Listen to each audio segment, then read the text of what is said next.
بسم اللہ الرحمن الرحیم۔ السلام علیکم ورحمۃ اللہ وبرکاتہ۔ محترم ناظرین، قصص الاسلام میں آپ کا خوش آمدید۔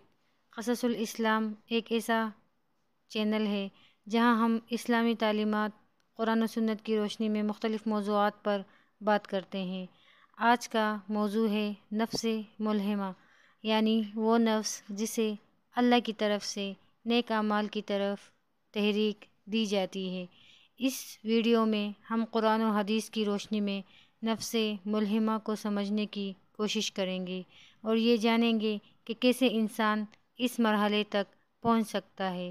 آئیے شروع کرتے ہیں اور دیکھتے ہیں کہ اسلام ہمیں نفس ملہمہ کے بارے میں کیا سکھاتا ہے۔ اسلامی تعلیمات کے مطابق انسان کی زندگی میں کئی قسم کی اندرونی کیفیات اور جذباتی حالات ہوتے ہیں جنہیں قرآن اور حدیث میں نفس کہا گیا ہے۔ نفس کے مختلف مراتب اور مراحل ہیں جن میں ایک مرحلہ نفس ملہمہ کہلاتا ہے۔ اس درجے پر پہنچنے والا انسان وہ ہوتا ہے جس کے دل میں اللہ کی طرف سے نیک اعمال کی ترغیب اور ہدایت کی جاتی ہے۔ نفس ملہمہ کا مطلب ملہمہ کا مطلب ہے وہ نفس جسے اللہ کی طرف سے الہام کیا گیا ہو، یعنی جسے نیک اور برے کی تمیز سکھا دی گئی ہو۔ یہ وہ حالت ہے جس میں انسان اللہ کی طرف سے نیک اعمال کرنے کی تحریک پاتا ہے۔ نفس کے بارے میں قرآنی آیات: وَأَقِیمُوا الصَّلَاةَ وَآتُوا الزَّکَاةَ وَمَا تُقَدِّمُوا لِأَنفُسِکُم مِّن خَیْرٍ تَجِدُوهُ عِندَ اللَّهِ بِمَا تَعْمَلُونَ بَصِیر۔ ترجمہ: نماز قائم کرو اور زکوٰۃ ادا کرو، جو بھی نیک اعمال تم اپنے لیے آگے بھیجو گے تم انہیں اللہ کے ہاں پاؤ گے، یقیناً اللہ تمہارے اعمال کو دیکھ رہا ہے۔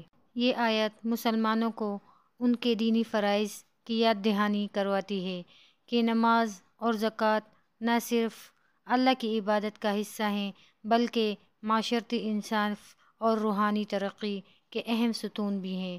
نیک اعمال کا اجر اللہ کے ہاں محفوظ ہے اور ہر عمل کا بدلہ آخرت میں ضرور ملے گا۔ اللہ ہر چیز سے باخبر ہے اور ہمارے اعمال پر گہری نظر رکھتا ہے۔ اسی طرح سورہ شمس میں آیت ہے: وَنَفْسٍ وَمَا سَوَّاهَا فَأَلْهَمَهَا فُجُورَهَا وَتَقْوَاهَا۔ ترجمہ: اور نفس کی قسم اور اس ذات کی جس نے اسے درست کیا، پھر اسے اس کی نیکی اور بدی کا الہام کیا۔ یہ آیت ہمیں یہ سکھاتی ہے کہ اللہ تعالیٰ نے ہر انسان کو نیکی اور برائی کی پہچان دے رکھی ہے۔ نفس ملہمہ وہ نفس ہے جو نیکی کی طرف راغب ہوتا ہے اور برائی سے بچنے کی کوشش کرتا ہے۔ اسی طرح رسول صلی اللہ علیہ وآلہ وسلم نے فرمایا: نیکی حسن اخلاق ہے اور گناہ وہ ہے جو تمہارے دل میں کھٹکے اور تمہیں یہ ناگوار لگے کہ لوگ اس پر مطلع ہوں۔ یہ حدیث ہمیں سکھاتی ہے کہ جب نفس ملہمہ کا درجہ حاصل ہو جاتا ہے تو انسان کو اپنے دل میں نیکی اور برائی کی خود بخود پہچان ہونے لگتی ہے اور وہ اپنے اعمال کو اللہ کی رضا کے مطابق ڈالنے کی کوشش کرتا ہے۔ نتیجہ: نفس ملہمہ کا حصول ایک ایسا مرحلہ ہے جہاں انسان کا دل اللہ کی طرف سے نیک اعمال کی طرف مائل ہوتا ہے اور وہ دنیاوی لذتوں سے دور رہنے کی کوشش کرتا ہے۔ یہ ایک روحانی ترقی ہے جو تقویٰ اور پرہیزگاری کی علامت ہے۔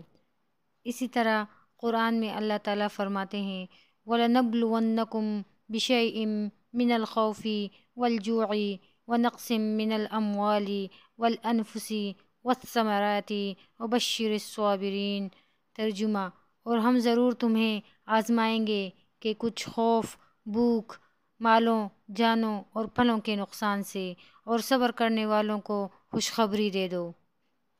وضاحت: اللہ تعالیٰ فرماتے ہیں کہ وہ ہمیں مختلف آزمائشوں میں مبتلا کرے گا جن میں خوف، بھوک، مال و دولت کا نقصان، عزیزوں کی موت اور پیداوار میں کمی شامل ہے۔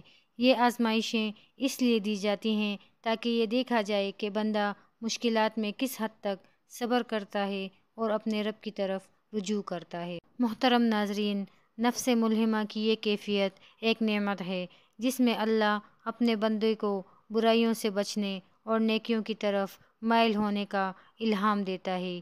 یہ روحانی ترقی اور اللہ کے قریب ہونے کا ایک اہم مرحلہ ہے۔